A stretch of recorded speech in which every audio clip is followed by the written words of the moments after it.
It's time for Helping Hand, where each Friday we put the spotlight on those advocating for the disabled and most vulnerable. And this week we're returning to the topic of a vulnerable animal, the rhinoceros. I'm Dave Lawrence, and it's Vietnam we're off to. That's where Prince William traveled this week, giving voice to the rhinos and a direct appeal to the Vietnamese people to stop consuming rhino horn and stop the extraordinarily violent killings. Vietnam is threatened with sanctions for their role in causing the rhino extinction crisis, and it's in Vietnam where we reach our guest today.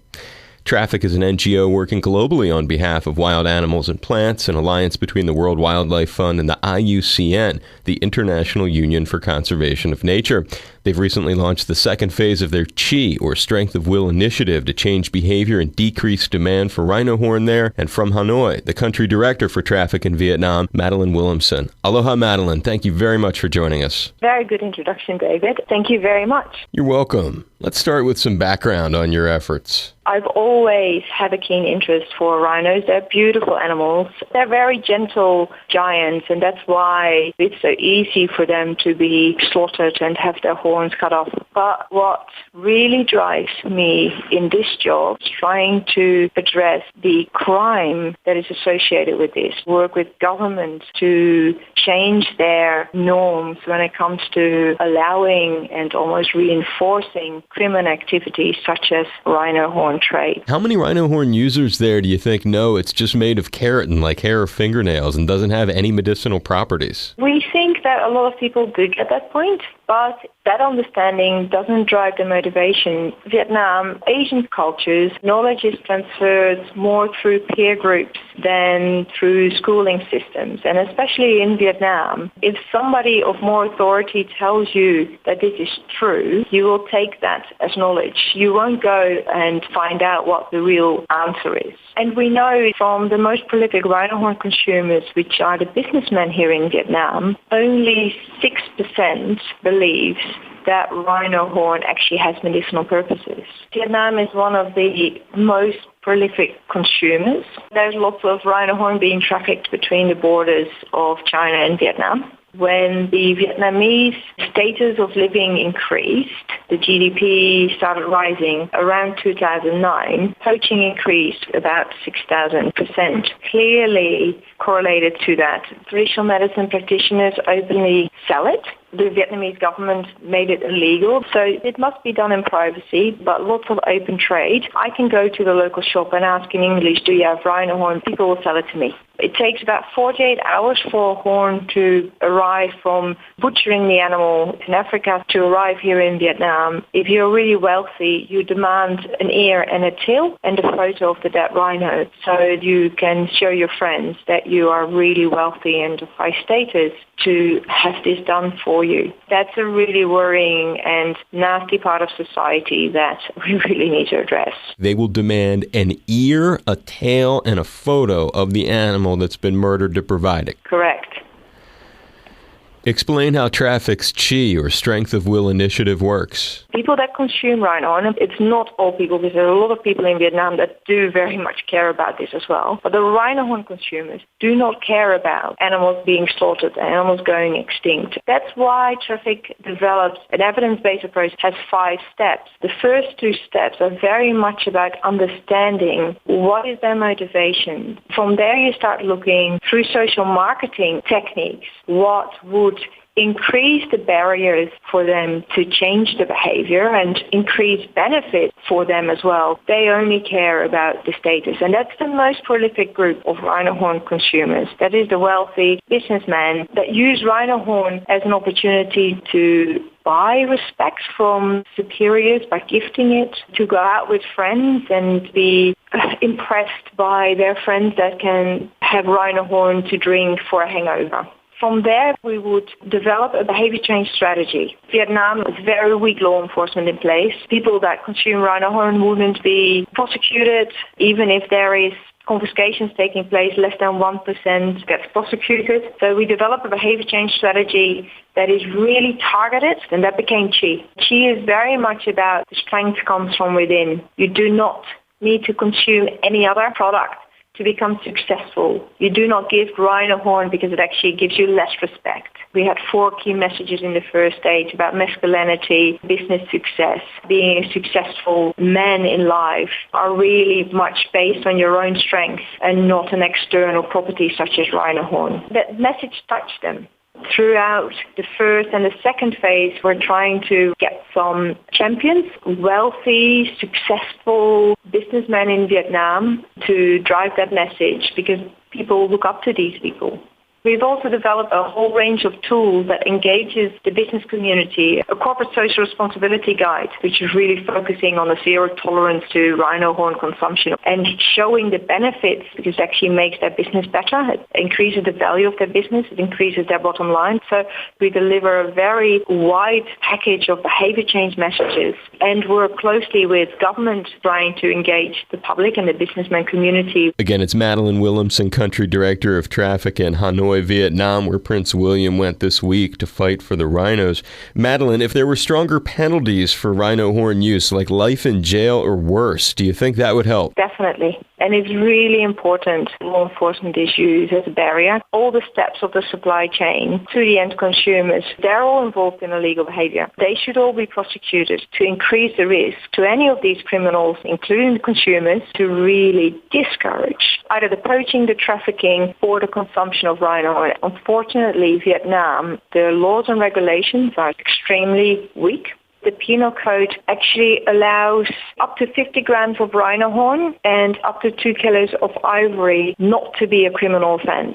While there is no law enforcement in Vietnam, and while the Vietnamese government isn't really prepared to accept Vietnam is a key player, behavior change is really our only tool here in Vietnam, and finding the right government officials that are really wanting to drive and work with you. And there are plenty of them, but then there's some really rotten ones as well.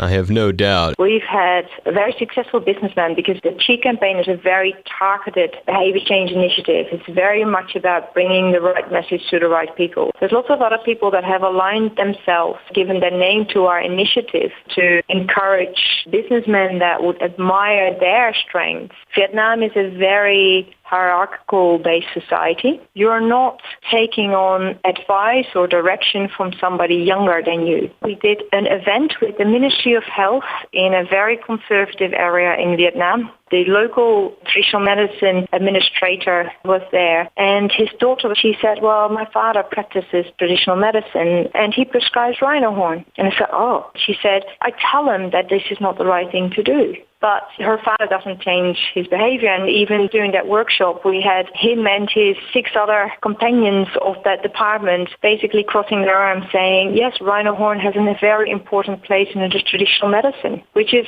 entirely untrue. So even though children are important, they're not going to be the vehicle in Vietnam that is going to change this urgent crisis of poaching of rhinos.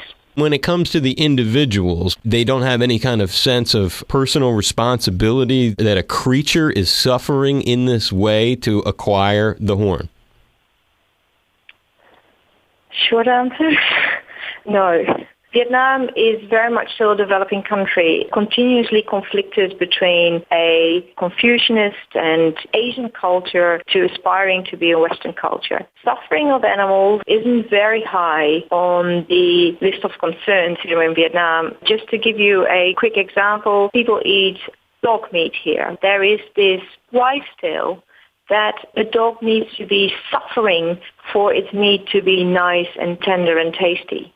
So what happens in some of these dog restaurants is that these dogs are being beaten with sticks and being butchered and put on the barbecue. The other thing is bear bile. There is bears, Asian black bears, sun bears and moon bears being kept in tiny cages, and they have a catheter stuck in their stomachs to milk the gallbladder. In regards to rhinos, like I said, really affluent people get a till and an ear and a picture of a killed rhino. There is some evidence through our qualitative surveys that it actually makes these consumers feel powerful. Look what we've done. We have so much money. I've got so much status and control that I can have an animal that is big and beautiful butchered.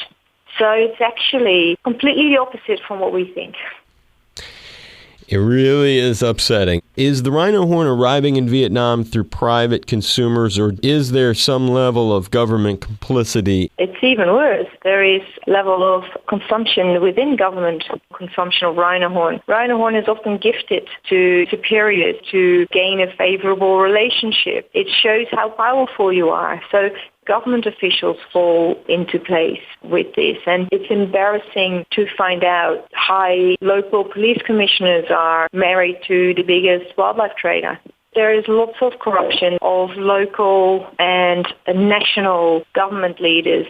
There has been great improvement by the Vietnamese government, but if their first response is to say, how can we deny these reports, how can we deny these facts, you must have not done your research right, it's really disappointing because it doesn't give you any room for improvement. I'm doing as much behavior change, not only for consumers, but also for government. You need to accept that it's happening before you can address it, and that isn't happening yet in Vietnam, unfortunately. For the thousands of people who are listening to this as they drive home, what's happening to the rhino, and quite frankly, that the cause of it is in the Asia Pacific, where we are located. When it comes to helping traffic, whether it's sharing things on social media, donating cash to your mission. Rhinos are vastly on the path to going extinct because of this demand. Trying to change behaviors of targeted audience is quite costly. So if people would like to support this financially, or even skills and expertise, volunteering here, people that have designer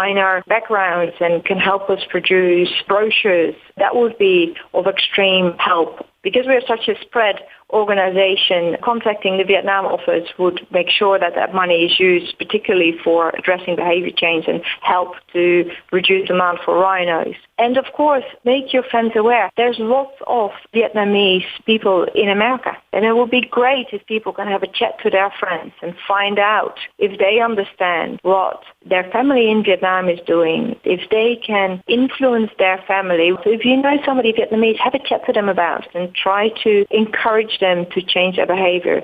Tell them the whole story, because especially the people that live in the USA and in Australia, they have a different perspective. They have a very wealthy life already. They can make different choices than some of the people here in Vietnam, quite restricted in their culture when it comes to relationship building. Very important. Relationships are key, and that is what is driving this consumption. There's lots of different things people can do. All of the following contact info and all of our Helping Hand segments can be found at hawaiipublicradio.org, but it's traffic online at traffic.org to learn more. Contact the office in Vietnam directly to offer financial support or volunteer your skills or efforts to defend the rhinos by reaching their communications officer, Nicholas, NIKOLAS.VEINOT at traffic.org. Again, their contact information and the complete nearly hour-long interview are online at hawaiipublicradio.org. Just look for Helping Hand under the news links. The country director for traffic in Vietnam, Madelon Willemsen, on behalf of all the innocent rhinos you're fighting for and ourselves for giving us your time today, thank you very much. Don't hesitate to be in touch, Madelon. Great. Thank you very much, David. Your support, and I hope the listeners' support, is going to be very important because we all need to get together. We can't do it alone. And like you said, I do it for these animals as well. Thank you.